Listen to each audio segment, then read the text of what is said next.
গত 15 বছরে বাংলাদেশে সবচেয়ে মাইনরিটি কারা ছিল জানেন?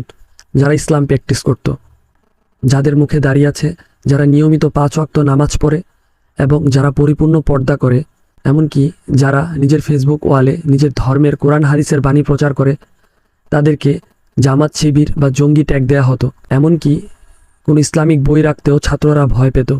ধর্মনিরপেক্ষতা মানে হচ্ছে সব ধর্মের মানুষের দেশে সমান অধিকার থাকবে, যার যার ধর্ম পালনের স্বাধীনতা। কিন্তু এটা কতটুকু ছিল তা আপনারা সকলেই দেখেছেন নিত্যদিনকার ছোট বড় অনেক ঘটনায়।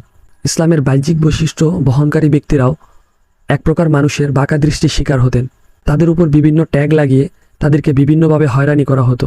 এমনকি বোনরা পরিপূর্ণ পর্দা করে স্কুল, কলেজ, ইউনিভার্সিটি এবং কর্মক্ষেত্রে যাওয়ার কারণে তাদের নানা ধরনের লাঞ্ছনার শিকার হতে হতো। 90% মুসলিমের দেশে সংখ্যার বিচারে আদতেও আমরা সংখ্যালঘু না হলেও